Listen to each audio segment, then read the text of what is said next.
આજનો એજન્ડામાં સૌથી પહેલા એ વાત જેની કેટલાય સમયથી ચર્ચાઓ થઈ રહી હતી, અટકળો અને અનુમાનો લગાવાઈ રહ્યા હતા કે આખરે ગુજરાતમાંથી કોની ટિકિટ કપાશે અને કોને રિપીટ કરાશે. આખરે આજે 15 બેઠકો માટેની જાહેરાત થઈ ચૂકી છે. જે નિશ્ચિત હતું ગાંધીનગરથી અમિત શાહને ટિકિટ આપવામાં આવશે. માત્ર એક જ નામનો પ્રસ્તાવ મૂકવામાં આવ્યો હતો અને એ અમિત શાહનું નામ હતું. સર્વસંમતિથી અને ખાનપુર ભાજપ કાર્યાલયમાં ફટાકડા ફોડી ઉજવણી કરવામાં આવી છે. અમિત શાહ ગાંધીનગરથી ચૂંટણી લડવાના છે. વિનોદ ચાવડાને કચ્છથી રિપીટ કરવામાં આવ્યા છે. તો આ બાજુ પાટણમાં પણ ભરતસિંહ ડાભીને રિપીટ કરવામાં આવ્યા છે. ફરી એકવાર ભરતસિંહ ડાભી પર વિશ્વાસ ભારતીય જનતા પાર્ટી દ્વારા મૂકવામાં આવ્યો છે અને એમણે પાટણ લોકસભા બેઠક પરથી ફરી એકવાર ઉમેદવાર જાહેર કરવામાં આવ્યા છે. આ બાજુ આણંદના મિતેશ પટેલને પણ ફરી એકવાર પાર્ટીએ એમની ઉપર વિશ્વાસ મૂક્યો છે અને મિતેશ પટેલને આણંદથી ફરી એકવાર બીજી વાર ઉમેદવાર જાહેર કરવામાં આવ્યા છે. મિતેશ પટેલ આ વખતે આણંદથી ચૂંટણી લડવાના છે. દાહોદમાં જસવંતસિંહ ભાભોર ઉપર ફરી એકવાર પાર્ટીએ વિશ્વાસ મૂક્યો છે અને એમનું નામ રિપીટ કરવામાં આવ્યું છે. એવી આશંકા વ્યક્ત કરવામાં આવી હતી કે ઘણા બધા નામ બદલાશે, 80% સુધીના કદાચ નામ રિપીટ ન થાય એવું બની શકે. પંચમહાલની અંદર રાજપાલ જાદવને ટિકિટ આપવામાં આવી છે. રતનસિંહ રાઠોડને કાપી અને અહીંયા એમને ટિકિટ આપવામાં આવી છે. એટલે કહેવાય છે ને કે જે પહેલો ઘા રાણાનો, એ જ રીતે લોકસભાની ચૂંટણી માટે ભારતીય જનતા પાર્ટીએ આ ઘા મારી દીધો છે. નોટિફિકેશન જાહેર નથી થયું પણ 195 લડવૈયાઓના નામ જાહેર કર્યા છે. દિગ્ગજોના નામ સાથે ગુજરાતમાં પણ કેટલાક નામનો સમાવેશ થયો છે અને ભાજપે આ પહેલી યાદીમાં કોને કોને લોટરી લાગી છે અને કોણ નિરાશ થયું છે, સૌથી પહેલા એ જુઓ. ભાજપની પહેલી યાદી જાહેર.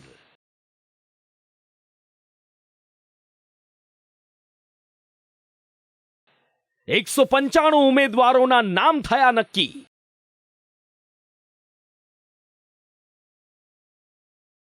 ગુજરાતના 15 લડવૈયા પર મહોર. દેશભરના રાજકીય પંડિતો છેલ્લા કેટલાય દિવસોથી જાતભાતના અનુમાન લગાવી રહ્યા હતા કે ભાજપની પહેલી યાદી આજે બહાર પડશે, કાલે બહાર પડશે. 29 જાન્યુઆરીના રોજથી આ અટકળો ચાલુ હતી અને અંતે આજે એના પર પૂર્ણ વિરામ લાગ્યું. ભારતીય જનતા પાર્ટીએ દિલ્હી મુખ્યાલયમાં પ્રેસ કોન્ફરન્સ કરી લોકસભાના લડવૈયાઓના નામની જાહેરાત કરી. પહેલી યાદીમાં કોની કોની લોટરી લાગી છે તેના પર સૌ કોઈનું ધ્યાન હતું, પણ પહેલેથી જ નક્કી હતું કે આ યાદીમાં કેટલા દિગ્ગજોના નામ ખુલી શકે છે અને જાહેરાત બાદ એવું જ કંઈક જોવા મળ્યું. વારાણસીથી વડાપ્રધાન નરેન્દ્ર મોદી, ગાંધીનગરથી ગૃહમંત્રી અમિત શાહ, નવસારીથી ભારતીય જનતા પાર્ટીના પ્રદેશ પ્રમુખ CR પાટીલ, અરુણાચલ વેસ્ટથી કિરણ રિજિજુ, દિબ્રુગઢથી સર્વાનંદ સોનોવાલ, ઉત્તર પૂર્વ દિલ્હીથી મનોજ તિવારી, નવી દિલ્હીથી બાંસુરી સ્વરાજ. ચર્ચા હતી એ જ રીતે પહેલી યાદીમાં ગુજરાતના 15 નામોનો સમાવેશ થયો. ગુજરાતમાંથી પહેલી યાદીમાં કોના કોના નામનો સમાવેશ થયો છે હવે એની વાત કરીએ તો ગાંધીનગર બેઠક પર એકમાત્ર નામનો પ્રસ્તાવ રજૂ થયો. સર્વસંમતિથી અમિત શાહ માટે નક્કી હતું કે અમિતભાઈ ગાંધીનગરથી ચૂંટણી લડશે. નવસારીમાં પણ કંઈક એવું જ હતું કે જ્યાં માત્ર CR પાટીલના નામનો જ પ્રસ્તાવ મૂકવામાં આવ્યો હતો અને ત્યારે જ નક્કી થઈ ચૂક્યું હતું કે CR પાટીલ નવસારીથી ફરી એકવાર ચૂંટણી લડશે. જામનગરમાં પૂનમબેન માડમને રિપીટ કરવામાં આવ્યા છે. ખેડામાં ફરી એકવાર દેવુસિંહ ચૌહાણ પર વિશ્વાસ વ્યક્ત કરવામાં આવ્યો છે. ગુજરાતની સૌથી ચર્ચાસ્પદ બેઠક ભરૂચ, કે જ્યાં 7મી વખત ભારતીય જનતા પાર્ટીએ મનસુખ વસાવા પર વિશ્વાસ મૂક્યો છે. કચ્છમાં વિનોદ ચાવડાને રિપીટ કરવામાં આવ્યા છે. પાટણમાં ભરતસિંહ ડાભીને રિપીટ કરાયા છે. આણંદમાં મિતેશ પટેલ પર ફરી એકવાર ભારતીય જનતા પાર્ટીએ વિશ્વાસ મૂક્યો છે. 2019ની જીત બાદ દાહોદમાં ફરી એકવાર 2024માં જસવંતસિંહ ભાભોર જ ચૂંટણી લડશે. પોરબંદરથી રમેશ ધડુકનું પત્તું કાપી મનસુખ માંડવિયાને ટિકિટ આપવામાં આવી છે. રાજકોટમાં મોહન કુંડારિયાની જગ્યાએ પરસોત્તમ રૂપાલાને ટિકિટ આપવામાં આવી છે. અમદાવાદ પશ્ચિમ બેઠક અસ્તિત્વમાં આવી ત્યારથી સતત 3 વખત વિજેતા રહેલા ડોક્ટર કિરીટ સોલંકીને પડતા મૂકી દિનેશ મકવાણાને પસંદ કરાયા છે. બનાસકાંઠામાં પરબત પટેલની જગ્યાએ ડોક્ટર રેખાબેન ચૌધરીને ટિકિટ આપવામાં આવી છે.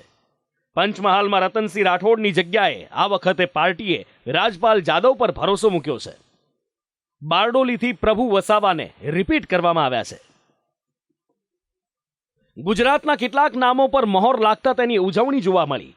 કાર્યકરોએ ઉમેદવાર તરીકે નેતાના નામની જાહેરાત થતાં જ આતશબાજી કરી એકબીજાને મીઠાઈ ખવડાવીને ઉજવણી કરી. ઉમેદવારોના નામ જાહેર થતાં જ ગુજરાત ભાજપ પ્રદેશ અધ્યક્ષે કાર્યકરોને 5 લાખની લીડની યાદ અપાવી અને કામે વળગી જવા માટે આહવાન કર્યું. આજે કેન્દ્રીય પાર્લામેન્ટરી બોર્ડ દ્વારા આખા દેશમાં 195 જેટલા 2024ના લોકસભા ઉમેદવાર જાહેર કરવામાં આવ્યા છે, જે પૈકી 15 ઉમેદવારો એ ગુજરાતમાં જાહેર કરવામાં આવ્યા છે.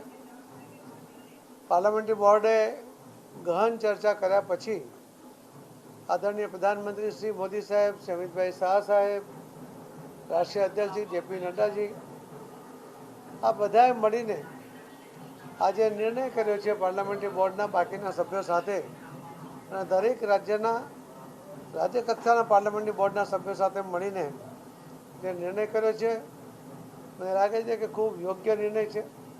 ગુજરાતમાં હમણાં સુધી 15 સીટો જાહેર થઈ છે, હજુ 11 સીટો જાહેર કરવાની છે. ટૂંક સમયમાં એમનો પણ નિર્ણય લેવાઈ જશે અને 26 સીટ ગુજરાતમાં ભારતીય જનતા પાર્ટી એ જીતવાની છે અને દરેક સીટ 5 લાખથી વધુ મતોથી જીતાય એવો લક્ષ્યાંક લઈને અમે આગળ વધી રહ્યા છીએ. સાંસદ મનસુખ વસાવાને ભરૂચ બેઠક પરથી ફરીથી રિપીટ કરાતા એમના પરિવારમાં આનંદની લહેર ફરી વળી અને ઘર આંગણે કાર્યકરોએ આતશબાજી કરીને ઉજવણી કરી. ખુશી છે. આજે 3 દિવસથી રાહ જોઈ રહ્યા હતા કે ક્યારે નામ જાહેર થાય. આજે નામ જાહેર થયું એટલે બહુ જ ખુશી છે, અતિશય ખુશી છે અને ખુશીનો માહોલ છે. કુટુંબમાં પણ ઘરમાં પણ ખૂબ ખુશીનો માહોલ છે. ટક્કર રહેશે ખૂબ, પણ એટલી મહેનત કરી લઈશું ને મહેનતથી અમે જીતીશું. 5 લાખ વોટથી જીતીશું એવી હું અપેક્ષા રાખું છું. આ જ રીતે રાજકોટ બેઠક પરથી પરસોત્તમ રૂપાલાના નામની જાહેરાત થતાં જ તેમના પરિવારે ઉજવણી કરી. તેમના નાના ભાઈ ધીરુ રૂપાલાએ આનંદની લાગણી વ્યક્ત કરી અને જીતનો આશાવાદ વ્યક્ત કર્યો. ખૂબ જ આનંદ છે. આથી વિશેષ આનંદ કોઈ હોય જ ન શકે અને અમારી લાઈફમાં આનાથી કોઈ વિશેષ આનંદ નથી એમ કે આ 3 વખત રાજ્યસભામાં રિપીટ થયા અને આ 4થી વખત લોકસભાની અંદર પાછા રિપીટ થાય છે. એ સમાચાર સાંભળીને આપના માધ્યમથી અમને ખૂબ જ ખુશી છે, ખૂબ જ ખુશી. સતત 3જી ટર્મ માટે પૂનમ માડમને તક મળતા તેમણે શીર્ષ નેતૃત્વનો આભાર માન્યો. હંમેશા ગઈ છું નરેન્દ્રભાઈના નેતૃત્વમાં જે વિશ્વાસ નાગરિકોને છે, કાર્યકર્તાઓની જે મહેનત છે, અટક એમનો પરિશ્રમ જે છે, એના લીધે થઈને દર વખતે આપણે વિચાર્યું ના હોય એ પ્રકારનું પરિણામ જામનગર સંસદીય ક્ષેત્રે સર્જ્યું છે અને મને વિશ્વાસ છે કે રિપોર્ટ કાર્ડ ઉપર મારે નરેન્દ્રભાઈના નેતૃત્વમાં જે રીતે મજબૂતીથી વિકસિત ભારત તરફ જામનગર પણ એની સાથે જોડાઈ અને આગળ વધી રહ્યું છે. મને ખાતરી છે કે જામનગર સંસદીય ક્ષેત્રના નાગરિકો ફરીથી એ પ્રકારનું પરિણામ આપણે સૌએ ના વિચાર્યું એ પ્રકારનું પરિણામ શક્ય કરશે. ભાજપે ઉમેદવારોની આ પહેલી યાદી જાહેર કરી છે અને પહેલો ઘા મારી દીધો છે. જાહેર કરેલા 15 નામોમાં 9 રિપીટ કરાયા છે, જ્યારે 5 પ્રવર્તમાન સાંસદોના પત્તા કપાયા છે. રૂપાલા અને માંડવિયાને હવે રાજ્યસભાના બદલે લોકસભાના માર્ગે સંસદમાં પહોંચાડવા માટેનું પ્લાનિંગ કરાયું છે. પણ ઉમેદવારોની જાહેરાત પહેલાથી જ ભાજપની આ તૈયારીઓ તો પૂરજોશમાં ચાલુ હતી જ અને હવે તેમની કામ કરવાની ગતિ વધુ તેજ થવાની છે એ પણ નિશ્ચિત છે. ભાજપના લડવૈયા 3જી વાર હેટ્રિક મારવાનો હુંકાર ભરી રહ્યા છે અને એ પણ 5 લાખથી વધારેની જંગી લીડ સાથે. બ્યુરો રિપોર્ટ, સંદેશ ન્યૂઝ. 5 લાખથી વધારેની જંગી લીડ સાથે જીતવાનો હુંકાર ભારતીય જનતા પાર્ટીએ ભર્યો છે દરેક બેઠક ઉપર અને 15 બેઠકોના ઉમેદવાર જાહેર કરવામાં આવ્યા છે. 5 બેઠકો માટે ઉમેદવારો બદલવામાં આવ્યા છે. વર્તમાન સાંસદોને પડતા મૂકવામાં આવ્યા છે. ત્યારે વિશ્લેષણ કરવું છે કે આખરે કયા ક્રાઇટેરિયા, કયા માપદંડો અને કઈ રણનીતિને ધ્યાનમાં રાખી અને આ ઉમેદવારોને પસંદ કરવામાં આવ્યા છે. અને એના માટે જ ચર્ચા માટે મારી સાથે મારા સહયોગી મનીષ પુરોહિત અને સાથે જ રાજકીય વિશ્લેષક અને વરિષ્ઠ પત્રકાર જયેશ ઠકરાર મારી સાથે જોડાયા છે. જયેશભાઈ, સૌથી પહેલા કચ્છ કાઠિયાવાડની બેઠકોની વાત કરીએ. કચ્છ સૌરાષ્ટ્રની અંદર કયા કયા ક્રાઇટેરિયા ધ્યાનમાં રાખવામાં આવ્યા છે?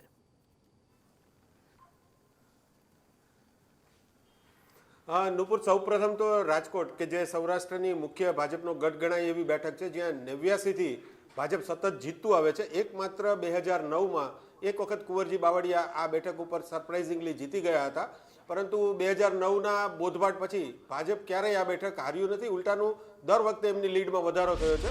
હવે અહીંયાનું ગણિત જોઈએ તો ભાજપ શ્યોર વિન જેવી આ બેઠક ઉપર કોઈ નવા પ્રયોગો કરવા માંગતું નહોતું, પરંતુ ચોક્કસપણે જે લીડ છે, ગયા વખતે 3,68,000ની લીડ મળેલી, એમાં કેટલો વધારો થઈ શકે એ જોઈ અને પરસોત્તમભાઈ રૂપાલાની ટિકિટ આપવામાં આવી છે.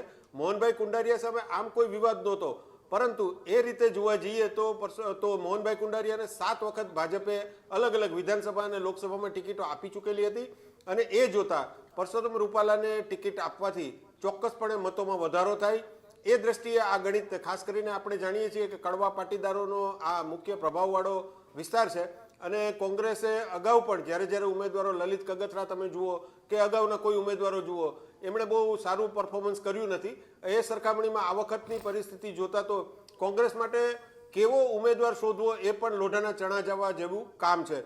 બીજી બેઠકની વાત કરીએ તો પોરબંદર. ભૌગોલિક રીતે એ બેઠકનું નામ પોરબંદર છે, પરંતુ આ એક એવી બેઠક છે કે જેમાં રાજકોટ જિલ્લો, જુનાગઢ જિલ્લો અને પોરબંદર આ ત્રણેય લાગુ પડે છે. એટલે આ બેઠક ઉપર કોઈ એવો સક્ષમ ઉમેદવાર જોઈએ કે જે માત્ર જ્ઞાતિના ધોરણે જ નહીં, પરંતુ અલગ અલગ વૈવિધ્ય સ્વભર કમ્યુનિટી ઉપર પ્રભાવ ધરાવતા હોય. તો એમના કારણે જ એમની સામે એક રાષ્ટ્રીય સ્તરે જેમણે સારી કામગીરી કરેલી છે, અને ઉપરાંત નરેન્દ્ર મોદી અને અમિત શાહના ગુડ બુકમાં જેમનું નામ છે, એવા મનસુખભાઈ માંડવિયાને રાજ્યસભામાંથી લોકસભાની આ બેઠક ઉપર લડાવવાની તજવીજ બહુ પહેલાથી એટલા માટે શરૂ થઈ હતી કે રમેશભાઈ ધડુક અગાઉ પણ કહી ચૂક્યા છે કે મને ચૂંટણી લડવાની બહુ ઈચ્છા નથી, જો મને ટિકિટ આપવામાં આવશે તો હું જરૂર લડીશ. તો ત્યારથી જ આ બંને, પરસોત્તમ રૂપાલા અને મનસુખ માંડવિયા, આ બંનેને સૌરાષ્ટ્રની આ શ્યોર બેઠકો ઉપર લડાવવાની ગણતરી ભાજપે કરી લીધેલી. પોરબંદરની હું વાત કરું તો 1991થી બીજેપી ક્યારેય આ બેઠક ગુમાવી નથી. એક વખત વિઠ્ઠલભાઈ રાદડિયા આ બેઠક ઉપરથી જીત્યા હતા, અને એ પછી તો વિઠ્ઠલભાઈ રાદડિયા પણ ભાજપમાં આવી ગયા. એટલે અત્યારે પોરબંદરમાં વિધાનસભાની એક બેઠક કે જે કોંગ્રેસે જીતી છે અર્જુનભાઈ મોઢવાડિયાના સ્વરૂપમાં, એ સિવાય રાજકોટ, જામનગર, રાજકોટ, જુનાગઢ અને પોરબંદર આ તમામ સ્થળે ભાજપનો દબદબો છે. અને ગયા વખતની જો અહીંયાની તમે લીડને ધ્યાને લો તો મને લાગે છે કે આ વખતની જે પરિસ્થિતિ છે, ભાજપના જે સમીકરણો છે, એ જોતા લીડમાં પણ વધારો થશે. જામનગરની વાત કરીએ તો 1989થી આ બેઠક ભાજપની પાસે છે, અને 2009માં, 2004 અને 2009 આ બે વખત આ બેઠક ઉપર કોંગ્રેસે જીત મેળવેલી હતી, પરંતુ 2009 પછીથી આ બેઠક ભાજપના કબજામાં છે. અને આ એકમાત્ર એવી બેઠક છે કે જ્યાં ઉમેદવારને સતત ત્રીજી વખત ટિકિટ મળી રહી છે. એટલે પૂનમબેન માડમનું પરફોર્મન્સ પાર્ટી લેવલે અને એમના સ્થાનિક વિસ્તારમાં, કે જે આ વિસ્તાર છે દેવભૂમિ, દ્વારકા અને જામનગરને લાગુ પડે છે, ત્યાં સારું છે, એટલે એમને ટિકિટ આપવામાં આવી છે. તો મને લાગે છે કે ભાજપની લીડમાં ચોક્કસ આ વખતે વધારો થશે. બિલકુલ. એટલે હવે વાત કરવી છે ઉત્તર ગુજરાત ઝોનની, કે જ્યાં બનાસકાંઠા, પાટણ, ગાંધીનગર અને અમદાવાદ પશ્ચિમનો સમાવેશ થાય છે. મનીષ મારી સાથે છે. મનીષ, આ 4 બેઠકો જેમાંથી 2માં રિપીટ કરવામાં આવ્યા ઉમેદવારો, 2માં ફેરબદલ થયા છે. બિલકુલ, કારણ કે અહીંયા જે અપેક્ષા હતી કે બનાસકાંઠાની બેઠક પર પરબત પટેલની ઉંમર હોવાના કારણે અને પોતાને પણ એવું લાગતું હતું કે મારું આ વખતે નામ નહીં જ આવે, પરંતુ અહીંયા સૌથી મોટું ફેક્ટર જે ધ્યાનમાં રાખવામાં આવ્યું છે એ પશુપાલકોનું છે. અને એટલા જ માટે ગલબા કાકા, જે બનાસ ડેરીના આદ્ય સ્થાપક છે, એમની પૌત્રીને ટિકિટ આપવામાં આવી છે. એમના પતિ છેલ્લા ઘણા સમયથી ભારતીય જનતા પાર્ટીમાં પ્રદેશ સ્તરે ખૂબ એક્ટિવ છે, પ્રભારી પણ રહ્યા છે અન્ય રાજ્યોના. પરંતુ આની સાથે સાથે એક બહુ એજ્યુકેટેડ મહિલા અને એક મહિલાની પસંદગી કરવામાં આવી છે, રેખાબેન ચૌધરી. રેખાબેન ચૌધરીને ધ્યાનમાં રાખવા પાછળ એક સામાજિક ફેક્ટર પણ જવાબદાર છે, કારણ કે ચૌધરી મતદારો અહીંયા સૌથી પ્રભાવક હોય છે. અને બીજી બાજુ અહીંયા ડેરીનું ફેક્ટર છે, ખાસ કરીને ઉત્તર ગુજરાતમાં જે સહકારી ક્ષેત્ર છે એને સાધવાની અહીંયા કોશિશ થઈ છે. ને એટલા જ માટે ગલબા કાકા, જે ડેરીના નામથી અત્યાર સુધીમાં બનાસની રાજનીતિ ઉલટસુલટ થતી રહી, બનાસની રાજનીતિ અલગ અલગ પ્રભાવમાં ચાલતી રહી, અને આ જ બધાની વચ્ચે હવે રેખાબેનનું નામ જાહેર કરીને ભાજપે એક સાથે જે સહકારી ક્ષેત્ર, જે દૂધ ઉત્પાદકો છે, એના મતો અંકે કરવા માટે ગલબા કાકાની દીકરીને જીતાડવાના એક પેલા સાથે ભારતીય જનતા પાર્ટી આ નવો ચહેરો મેદાને ઉતાર્યો છે. પરંતુ એની સાથે સાથે હું આપણને એ પણ જણાવી દઉં નુપુર, કે અહીંની જે બનાસકાંઠાની બેઠક છે એમાં પાટણ અને વડગામ અને ખાસ કરીને જો કાંકરેજ બેઠક, આ બંને બેઠકો છે જે પાટણમાં સમાવેશ થાય છે. બીજી બાજુ પાટણમાં પણ ભરતસિંહ ડાભી પર આ વખતે પસંદગી ઉતારી કરી છે, રિપીટ કર્યા છે. આ એ જ ભરતસિંહ ડાભી છે જ્યારે અર્બુદા સેના વખતે વિધાનસભાની ચૂંટણીમાં બિલકુલ સામા પ્રવાહી ચાલતા હતા. આંતરિક સૂત્રો એવું પણ કહેતા હતા, કારણ કે એ વખતે જ્યારે વિપુલ ચૌધરીના સમર્થનમાં તેઓ ભારતીય જનતા પાર્ટીના નેતાઓની સામે ખુલ્લેઆમ પણ વાતો કરતા હતા, પરંતુ તેમ છતાંય ભરતસિંહ ડાભી જેવો ચહેરો ભારતીય જનતા પાર્ટીને ન મળ્યો, કારણ એટલા જ માટે એમને રિપીટ કરવામાં આવ્યા છે. બીજું સૌથી મોટું ફેક્ટર રહ્યું ગાંધીનગર બેઠકનું, જે સૌથી પહેલાં બધાને ખબર હતી જે પ્રમાણે થયું, અને એ જ રીતે અમિત શાહનું નામ જાહેર થતાની સાથે જ આખા ઉત્તર ગુજરાતમાં એક પ્રકારનો ભારતીય જનતા પાર્ટી એક માહોલ બનાવવાની જે વાત છે અમિત શાહના નામ સાથે જ થઈ શકે છે. અને એનું કારણ એ પણ છે જે અમિત શાહ ગુજરાતના તમામ સાંસદોમાં એવું કહેવું બિલકુલ વધારે અતિશયોક્તિવાળું નહીં કહેવાય નુપુર, કે જે અત્યાર સુધીમાં જે સૌથી વધારે સાંસદના કામોના જ્યારે આપણે જોયા હોય તો દર 2-3 મહિને અમિત શાહ કોઈને કોઈ હજારો કરોડના કામોના આપણને લોકાર્પણ કરતા જોવા મળ્યા. ખૂબ એક્ટિવલી અમિત શાહ ગાંધીનગરની બેઠક સાથે રહ્યા. ગાંધીનગરની બેઠક એ ભારતીય જનતા પાર્ટીનો ગઢ છે. આ એ જ બેઠક છે જ્યાંથી અટલ બિહારી વાજપેયી અને લાલકૃષ્ણ અડવાણી વર્ષો સુધી ચૂંટણી લડતા રહ્યા. એટલે ભારતીય જનતા પાર્ટી માટે આ સેફ અને સૌથી વધારે લીડનો જે ટાર્ગેટ છે અહીંયાથી કરવા માટે ભારતીય જનતા પાર્ટીએ અમિત શાહનું નામ એ નિર્વિવાદ હતું. હવે બીજી વાત અમદાવાદની છે, તો અમદાવાદમાં દિનેશ મકવાણાને ટિકિટ આપી છે. દિનેશ મકવાણા ભારતીય જનતા પાર્ટીમાં એટલા માટે એમના નામની પસંદગી થઈ હોવી ગણાય કારણ કે એમના જે બિલકુલ હિરેન મારી સાથે જોડાયા છે. હિરેન, નરેન્દ્ર પરિવાર સાથે રહ્યો છે, આજે ફરીથી તમને કળશ તમારા ઉપર ઢોળાયો છે પાટણના ઉમેદવાર તરીકે. મેં સરપંચથી પાર્લામેન્ટ સુધી લોકશાહીના પહેલુંના દરેક હોદ્દા વિજય સાથે નિભાવ્યા છે. જ્યારે ફાધર 26 વર્ષે 1952માં ખેરાળુની વિધાનસભામાંથી મુંબઈ રાજ્યમાં ચૂંટાયા હતા અને એ ધારાસભ્ય હતા અને નરેન્દ્રભાઈ સાહેબ મુખ્યમંત્રી હતા અને નરેન્દ્રભાઈ ઠાકોર સમાજમાં સમૂહ લગ્નમાં જ્યારે વિસનગર આવેલા ત્યારે એમની સ્પીચમાં એમને કહેલું કે ધારાસભ્ય કેવા હોય એ ધારાસભ્યને જોવા માટે, શંકરજી ઠાકોર સાહેબને જોવા માટે હું એમના પાછળ દોડતો, એ વાત કરેલી. અને મને 3 વખત વિધાનસભામાં અને 4થી વખત લોકસભાની ટિકિટ આપી. મેં પ્રામાણિકતાથી જાહેર જીવનના મૂલ્યો સાચવી. ભરતસિંહ ડાભીનો આખો ઇન્ટરવ્યુ આગળ આપને સંભળાવીશું, પણ આ બધા વચ્ચે બનાસકાંઠાથી જેમને ટિકિટ આપવામાં આવી છે રેખાબેન ચૌધરી, એમણે પણ ખુશી વ્યક્ત કરી સંદેશ ન્યૂઝ સાથેની વાતચીતમાં. મને બહુ આનંદ થાય છે કે જે ભારતીય જનતા પાર્ટીએ બનાસકાંઠાના લોકસભા ઉમેદવાર પર મહિલાને પસંદગી કરી છે તે મારી એકલીનું નહીં, બનાસકાંઠાની દરેક મહિલાઓનું સન્માન કર્યું છે તેમ હું માનું છું.